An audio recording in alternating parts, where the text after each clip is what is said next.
ওকে কিন্তু এই পুরো ঘটনাটা আমি হলো ওর কাছে বলি যে এই ঘটনাগুলো ঘটেছে ওখানে।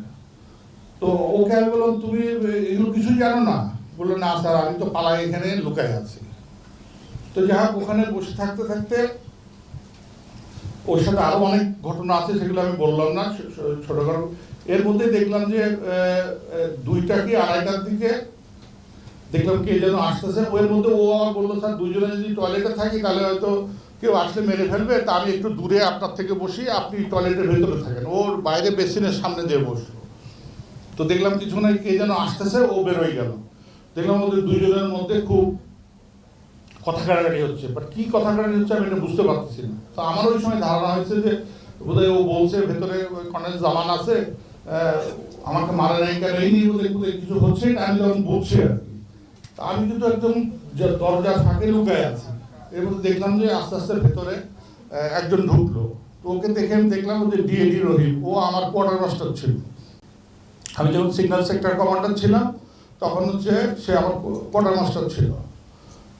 তো আমাকে এসে স্যালুট করে বললো যে স্যার, আমরা এখন যাচ্ছি, আমাদের জন্য দোয়া করেন। তো আমি জিজ্ঞেস কোথায় যাচ্ছ? বলে স্যার, প্রাইম মিনিস্টারের কাছে ডাকছে, আমরা সবাই যাচ্ছি, আমরা ওখানে ওনার প্রতিনিধি হিসেবে ওখানে যাচ্ছি। তো ওই সময় আমি কিছুটা সেলফিশের মতো ওকে বললাম যে তুমি এক কাজ করো, তুমি যাও, ওই তহিদকে আমার সাথে রেখে দেবে না, তহিদ যদি চলে যায় তাহলে তাকে মেরে ফেলবে। বললো না স্যার, থাকা যাবে না, আমি একবার যাবো না বলছি।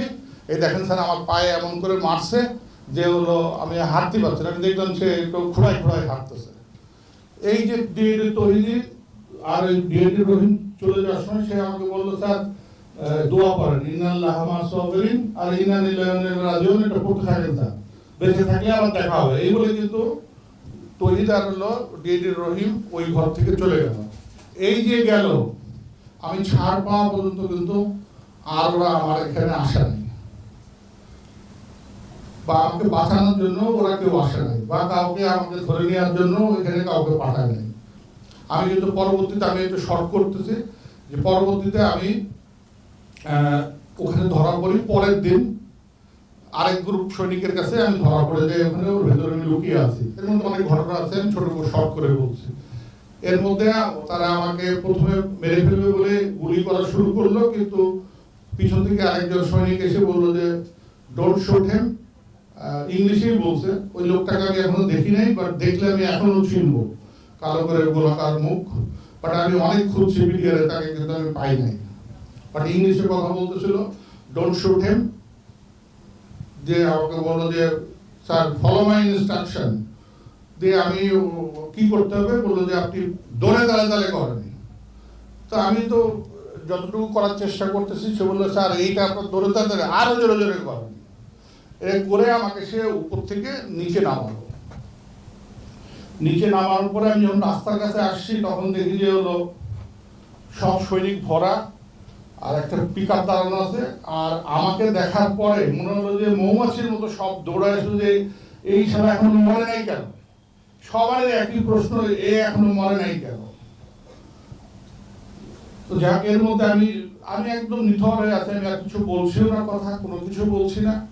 সব বলার পরে আমি যখন হঠাৎ পিকআপের দিকে তাকাই দেখি আমার যে, আমি যখন সিগন্যাল সেক্টর কমান্ডার ছিল, আমার যে ড্রাইভার সিপাহী আজাদ ওই গাড়ির মধ্যে বসা।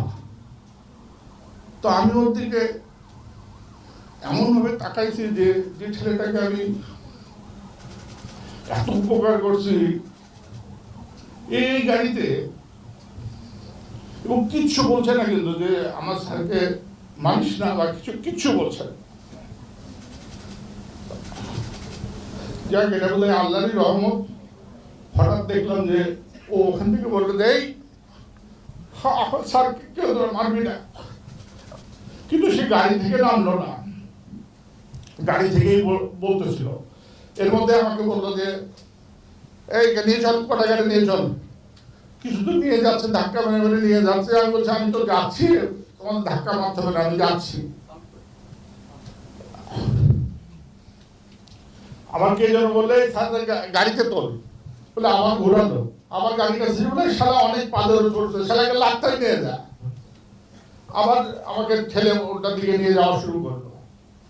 এই কিছু দূর যাওয়ার পরে 44 রাইফেল ব্যাটালিয়নের সৈনিক লাইনের সামনে কতগুলো কাঁঠাল গাছ আছে, কাঁঠাল গাছের সামনে একটা ঢুকার জায়গা আছে, ওই জায়গার পরে আরেকটা গ্রুপ ধরলো। আরেকটা গ্রুপ ধরে বললো যে একে নিয়ে যাওয়ার দরকার নেই, একে এখানেই মারবো। এখন যে যে কজন আমাকে নিয়ে যাচ্ছিল তারা বললো যে না, একে কোয়ার্টারে নিয়ে যেতে বলছে। কে বলছে?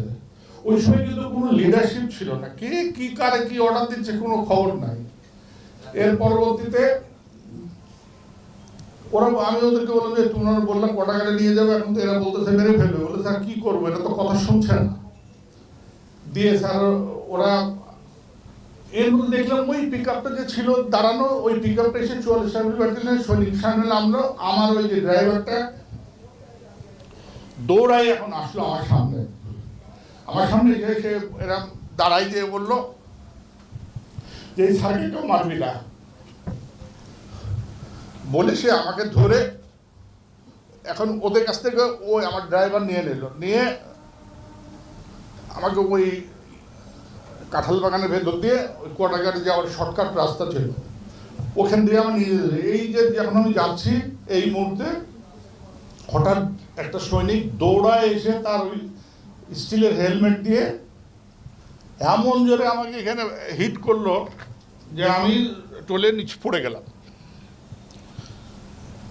ওই আমার ড্রাইভার তাড়াতাড়ি তুলে বললে স্যার খুব বেশি লাগছে। আমি তখন মাথা আমার ঘুরছে, আমাকে বললো স্যার যেতে পারবেন আপনি কোয়ার্টারঘাট?